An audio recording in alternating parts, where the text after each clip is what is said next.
Salut guys, j'espère que vous allez bien. On est enfin en 2017 et j'avais dit dans ma dernière vidéo que cette année elle serait assez importante pour ma chaîne parce que j'ai l'intention de plus diversifier mon contenu et vous montrer différents projets de vidéos. Et ça commence maintenant avec une idée que j'ai depuis un bon moment, faire des top 10 sur différents sujets. Souvent quand j'ai rien à faire, je m'amuse à griffonner des top 10 sur des bouts de papier puis après quand j'ai fini, je les range dans un coin puis j'en parle plus.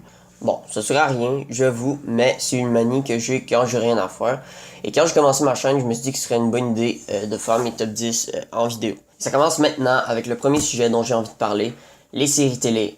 Mais juste avant qu'on commence, j'ai deux petites choses à dire. Premièrement, ça sert à rien de me demander en commentaire des trucs du genre « Oh, pourquoi t'as mis telle série dans ton top 10, ça mérite pas d'être là » ou « Oh, pourquoi telle série est pas là ?» Surtout que j'ai pas vu toutes les séries télé de la Terre, là, évidemment, je suis pas fucking Watch Mojo. Mais si vous voulez me partager votre top personnel, y a aucun problème, mettez-le en commentaire en dessous de la vidéo. Et deuxièmement, j'ai 4 mentions honorables à faire. The 100 de Shannara Chronicles, Stranger Things et Les Médicis, Maîtres de Florence. Oui, je sais, c'est le titre le moins catchy au monde, mais bon, faut pas juger une série par son titre. Si vous êtes curieux, vous pouvez aller voir ces trois-là qui sont disponibles sur Netflix. Bon, assez niaisé, on s'attaque tout de suite au top 10.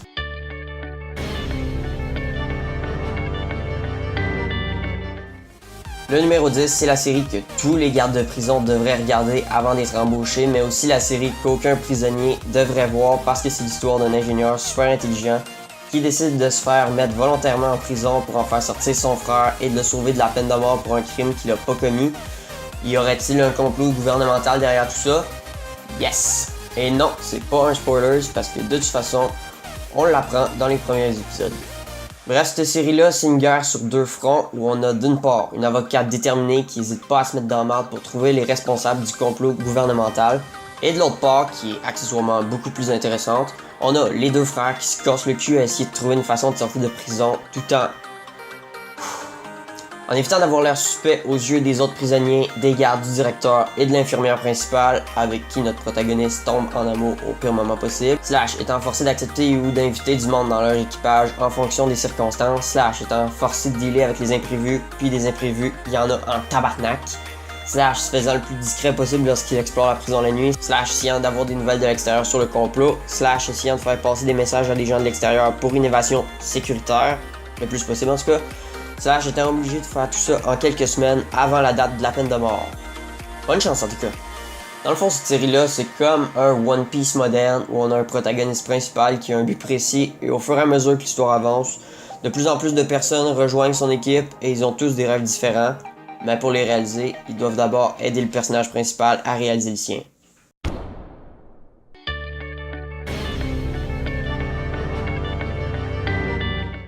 Le numéro 9, c'est le reboot amélioré et modifié de la série de 1990 qui traite du super-héros le plus rapide au monde. Rencontrer Barry Allen, le CSI de la police le moins fiable au monde parce qu'il est jamais, presque jamais à la job. Sérieux, la seule raison pour laquelle il n'est pas encore envoyé, c'est parce que son père adoptif, qui est au courant qu'il est de Flash, donne toujours des excuses à son boss pour justifier les absences de Barry. Probablement le meilleur père adoptif ever, am I right? Mais attention, Barry est pas juste un CSI de merde, c'est aussi un méta-humain qui a eu des pouvoirs qui lui permettent d'aller super vite, tout ça parce qu'un accélérateur de particules a explosé. Ouais. Même ça a l'air con, là, mais ça va faire plus de sens si vous regardez la série. Donc, à chaque épisode, notre protagoniste est un méta-humain arrêté et ils ont toujours des pouvoirs différents. Parfois, ils sont fucking épiques, et d'autres fois, ils sont crissement lame. Mais hey, au moins, il est pas tout seul pour les arrêter, il y a ses amis à Star Labs pour l'aider. Et en parlant de Star Labs, qui contient un hostie d'accélérateur de particules, des gadgets qui permettent tout et n'importe quoi pour satisfaire le scénario, des armes anti-méta-humains, des tachyons pour booster la vitesse de Barry, une pièce secrète qui offre un fragment de vue sur le futur, je me pose la question suivante. Pourquoi il n'y a aucun garde de sécurité à Star Lab? Genre, what the fuck? Bref.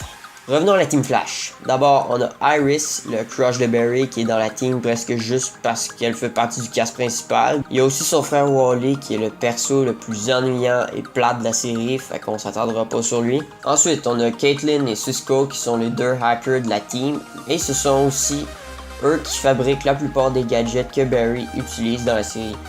Par contre, ils ont chacun leur spécialité unique. Caitlin peut soigner le monde, et Cisco est la référence en pop culture de la série. Et enfin, on a le grand, majestueux, epic, funny man indispensable à la série, Harrison Wells, qui apparaît sous différentes versions.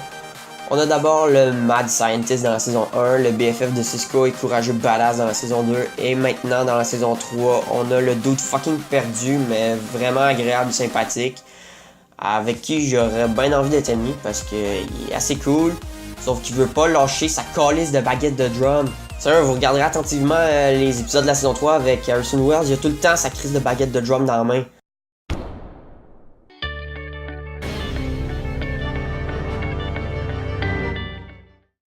Bon, si c'est pas déjà fait, regardez tous les premiers films de MCU en ordre jusqu'à la scène dans Avengers où Phil Coulson se fait transpercer le ventre par Loki. Et rendu là, posez-vous la question suivante. Est-ce que j'ai aimé le personnage de Phil Coulson jusqu'à maintenant? Si c'est oui, vous allez être content parce que, spoiler alert, il est pas mort. Suite à sa supposée mort dans Avengers, Marvel ils ont décidé de faire une série sur les aventures de Phil et d'autres agents du SHIELD dont tu te fous complètement au début, mais que tu finis par apprécier plus la série avance. Parce que oui, on va se le dire, là, la saison 1 est vraiment très moyenne, à part quelques moments mémorables, mais pas plus. Là où la série est intéressante, c'est dans les saisons 2 et 3 où les Inhumains, qui sont en passant exactement comme les méta-humains de Flash, mais dans l'univers Marvel, prennent une place majeure dans l'intrigue. Malheureusement, je pense que le climax d'épicness de la série s'est terminé en même temps que la saison 3 et je pense pas qu'il va revenir. Je dis pas que la saison 4 est décevante, mais elle a clairement pas le même intérêt que les deux précédentes. L'arc scénaristique du Darkhold me laisse avec un sentiment de... Nyeh. Les saisons 2 et 3 sont la raison principale pour laquelle cette série-là est numéro 8 sur ma liste.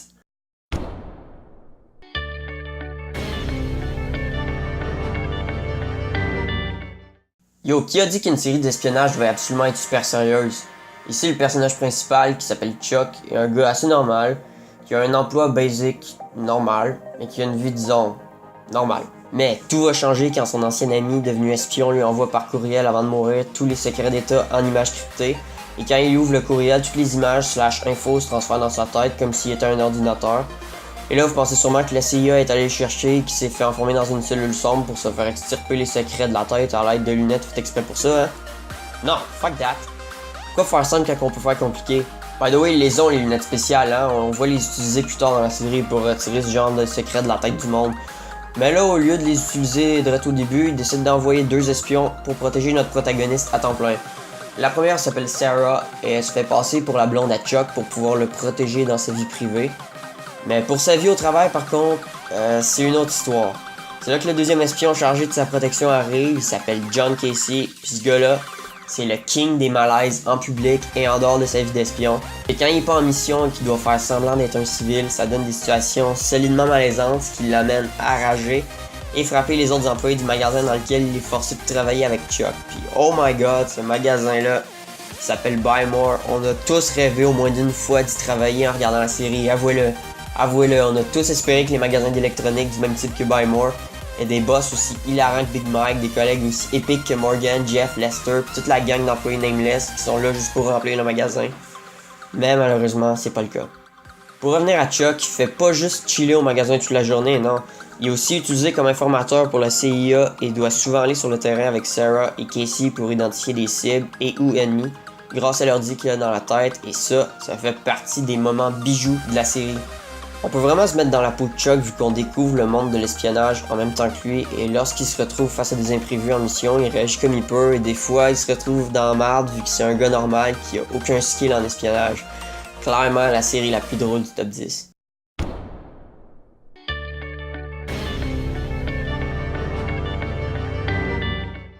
Le numéro 6 est un spin-off d'Arrow et de Flash combiné en un seul show, qui existe surtout pour donner du temps d'écran aux personnages qui en avaient plus assez sur les 2 shows principaux. Hey, on s'en fout, si la série est bonne, c'est tout ce qui compte, hein. Donc ça commence au milieu de la saison 4 d'Arrow et au milieu de la saison 2 de Flash quand Rip Hunter, un voyageur du temps, arrive à notre époque pour dire à notre équipe de héros que Vandal Savage, un tyran immortel, va détruire le monde en 2166. Avec un scénario comme ça, t'as une bonne excuse pour faire une saison complète. Mais honnêtement, pour la saison 2, même si à date est excellente, j'ai un peu de mal à comprendre pourquoi elle existe. J'ai l'impression que les scénaristes se sont dit « Ok guys, il faut une idée pour la saison 2. Ok, pourquoi on réutiliserait pas des méchants du Arrowverse qui ont plus de place sur les autres shows et on en ferait une équipe, hein? On pourrait prendre par exemple Reverse Flash qui est revenu suite à Flashpoint. Et Damien Dark que tout le monde aime, hein. Les gens ils adorent Damien Dark, am I right? C'est tout. Une équipe de 2 c'est pas beaucoup. Ah je sais! On va réutiliser Captain Cold qui est mort la saison passée en tant que héros et le rendre méchant vu que ce serait une autre version de lui. Genre la version de lui pendant la saison 1 de The Flash. Ouais, puis on pourrait aussi mettre Malcolm Merlyn vu qu'on sait plus quoi faire avec lui dans Arrow. Puis on pourrait appeler cette équipe-là la Legion of Doom. Même si elle a rien à voir avec celle des comics, comme ça s'appelle la Legion of Doom, les fans vont être contents, hein. Alright guys, on est bon pour une autre saison. Shooter! Bon, même si le scénario de la saison 2 est weird, elle reste clairement supérieure à la saison 1 à date et j'espère que les prochains épisodes vont être aussi bons. En tout cas, je pense qu'on peut tout dire que le départ de Hawkgirl et Hawkman est clairement un méga plus pour la série. Mais sa force principale, c'est de recréer les décors et costumes des différentes époques visitées à chaque épisode.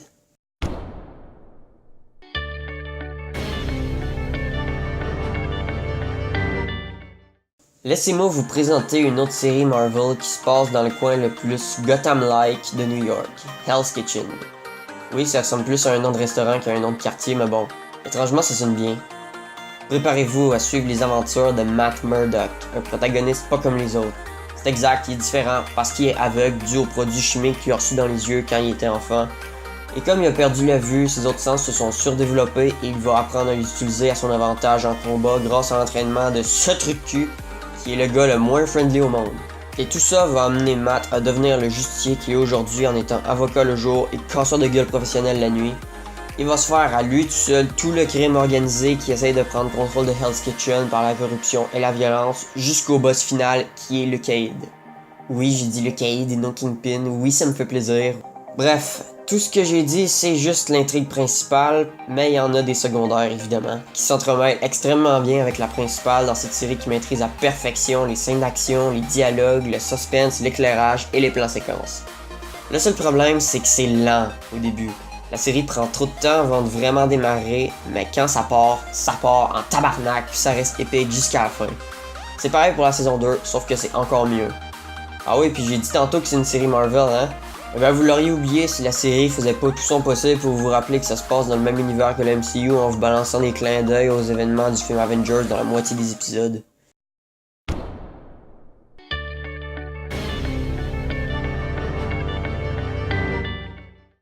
Vous connaissez Batman, vous savez tout ce qu'il y a à savoir sur lui et sur ses ennemis classiques, mais vous pouvez pas en dire autant sur le passé de Bruce Wayne avant qu'il devienne Batman, surtout si vous avez pas lu les comics. C'est pour ça que cette série prend place pendant la jeunesse de Bruce qui essaie de résoudre le grand mystère entourant ses parents, leur mort et leur compagnie, tout en étant aidé par Alfred, son majordome, qui est un ex-marine fucking badass qui peut casser la gueule à presque n'importe qui. Ça, c'est la version d'Alfred la plus épique ever. Sérieux, il pourrait rivaliser avec Jim Gordon au corps à corps. Justement, Jim Gordon, c'est l'autre personnage principal et lui, il mène l'enquête de terrain pour découvrir le tueur des parents de Bruce. Spoiler alert, c'est pas Joe Chill dans cette série-là, ce serait trop facile. Et cette enquête-là aura un effet domino sur le reste de la série, donc ça va l'amener à se retrouver en difficulté face à quelques méchants classiques de l'univers Batman dans leur early days, comme le Pingouin, Enigma, Carmine Falcone, Salvatore Maroni, Hugo Strange, Azrael et le Joker. Mais même si dans la série il n'est pas officiellement rendu le Joker, son interprétation est très solide. En fait, il est tellement bon que c'est lui qu'on aurait dû mettre dans Suicide Squad à la place de Jared Leto.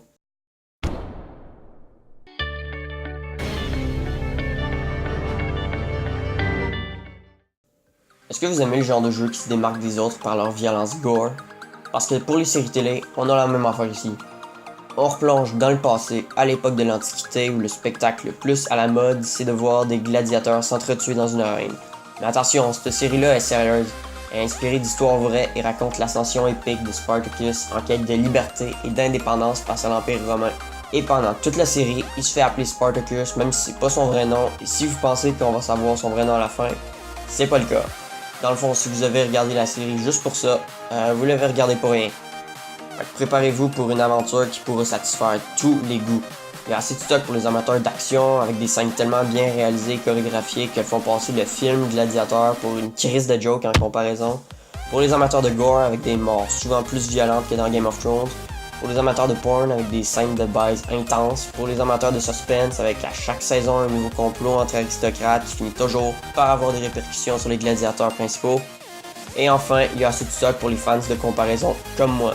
Désolé là, mais la relation entre Crixus et Spartacus ressemble bien trop à celle de Vegeta et Sangoku.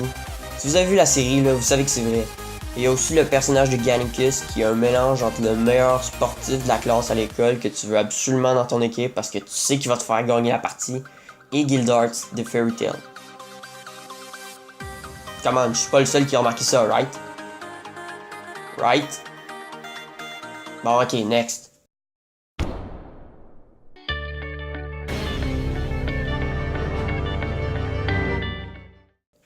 Bon, le numéro 2, c'est Arrow. Deviez bien vous douter qu'il allait être dans la liste vu que j'ai commencé à faire des reviews de ces épisodes. Vous saviez juste pas à quelle position il serait. Dans le fond, Arrow, c'est l'adaptation télévisée pour les comics du super-héros Green Arrow, qui avait clairement pas la meilleure cote de popularité jusqu'à ce que la série arrive et le rende presque aussi cool que Batman. La principale différence entre ces deux-là, c'est que Green Arrow tue ses ennemis. La plupart. En tout cas, c'est ça pour la saison 1, parce que après, il change d'idée suite aux événements du premier season finale. Mais plus tard, il dit qu'il pourrait faire une exception pour le Big Bad de la saison 2, sauf qu'à la fin, il décide de l'épargner.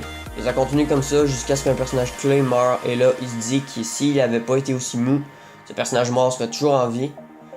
Mais là, je veux juste qu'il arrête de changer d'idée puis qu'il choisisse, là, l'un ou l'autre, je m'en fous, faut juste choisir, dude. Mais bon, je me plains pour pas grand chose, là. Pour vrai, Arrow a les mêmes qualités que Daredevil, la seule différence que le rythme est plus rapide. T'embarques tout de suite dans l'histoire, là, y a pas de niaisage, pas de scène inutile ou trop longue pour rien. Bon, là, je vous vois, là, les haters de la saison 4, je vous entends arriver, mais regardez. C'est vrai que la saison 4 était un letdown pour la série, mais au moins la saison 5 répare les erreurs de la quatrième et revient aux bases de la série, c'est-à-dire comme à la saison 1. Tu sais, au niveau des flashbacks, par exemple, on a enfin du contenu intéressant qui est bien relié aux événements du présent. Vivement la suite de la saison 5.